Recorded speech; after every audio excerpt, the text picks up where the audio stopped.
डिझेलच्या सतत वाढणाऱ्या किमती, वाहनांच्या स्पेअर पार्ट्सचे वाढलेले दर, टायर, विमा आणि फायनान्स कंपन्यांकडून आकारले जाणारे वाढीव व्याजदर यामुळं वाळू वाहतूक व्यवसाय आर्थिकदृष्ट्या परवडत नसल्याचं वाहतूकदारांचं म्हणणं आहे. वाहतूक खर्चात मोठ्या प्रमाणात वाढ झाली असतानाही अनेक वर्षांपासून वाळू वाहतुकीचे दर वाढवण्यात आलेले नाहीत. त्यामुळं वाहनधारक आणि ट्रक मालक आर्थिक संकटात सापडलेत.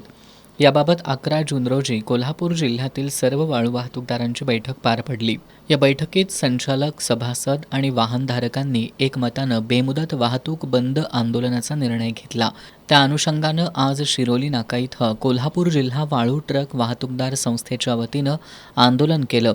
तसंच आजपासून जिल्ह्यातील सर्व वाळू वाहतूक करणारे ट्रक मालक, चालक आणि सभासदांनी वाळू वाहतूक आजपासून बेमुदत बंद ठेवली आहे. दरवाढीची मागणी मान्य होईपर्यंत हे आंदोलन सुरू ठेवण्याचा इशारा संस्थेच्या पदाधिकाऱ्यांनी दिलाय. कोल्हापूर जिल्हा वाळू वाहतूक संघटनेच्या वतीनं पहिल्यांदा एवढ्या वर्षात आम्ही जवळपास 20-25 वर्ष वाळू वाहतूक करतोय, पण एवढ्या वर्षात पहिल्यांदा आज आम्हाला चक्काजाम आंदोलन करण्याची पाळी आली, म्हणजे वाहनं आमची बंद करण्याची पाळी आली.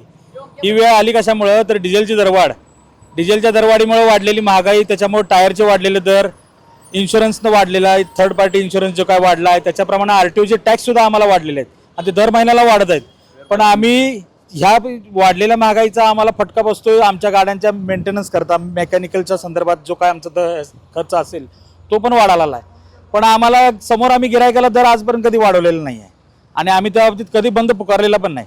आज पहिल्यांदा आम्हाला म्हणजे अगदी आम्ही विवश होऊन बंद केलेला आहे ह्या वेळेला. आणि आम्हाला म्हणजे आम्ही आवाहन करतो आमच्या जे काही गिरायक आहेत व बांधकाम व्यावसायिक किंवा किरकोळ जे काही घर बांधणारे आहेत त्यांना, की आम्ही अगदी म्हणजे मेटाकुटला येऊन हा बंद केला आहे. त्यामुळं याच बाबतीत कोणताही गैरसमज नसावा. आम्ही आता दरवाढ आमची मागणी इतकीच आहे की वाळूची आम्ही जी काय ओव्हरलोड वाहतूक वाळूची आता होते त्याच्या आम्ही विरोधात आहे. आम्ही अंडरलोड वाहतुकीच्याच पहिल्यापासून धोरण आमचं चालू आहे. 2.5 वर्षाचं आम्ही त्या हिशोबानं आम्ही वाळू वाहतूक इतकी वर्ष करतोय आणि इथून पुढे आम्ही त्याच हिशोबानं वाळू वाहतूक करतोय. पण जी काय आता जिल्ह्यात बाहेरच्या राज्यातून येणारी ओव्हरलोड, जी काय कर्नाटकमधून किंवा इतर राज्यातून ओव्हरलोड वाहतूक होते त्याला आमचा विरोध आहे. आणि कुठेतरी शासनाला आमचं म्हणणं आहे की आम्हाला त्यांनी मदत करावी ही वाहतूक बंद करायला, जेणेकरून आमचा व्यवसाय आम्ही व्यवस्थित परत पहिल्यासारखा सुस्थितीत आणू शकू. दरम्यान आंदोलनाच्या काळात कोणत्याही वाहनधारकानं वाळू वाहतूक करू नये असं आवाहन संस्थेच्या वतीनं करण्यात आलंय. आंदोलनाला छेद देत चोरून वाळू वाहतूक केल्याचं आढळल्यास संबंधित वाहनधारकाविरोधात कायदेशीर तसंच संघटनात्मक स्तरावर दंडात्मक कारवाई करण्यात येईल असा इशाराही देण्यात आलाय.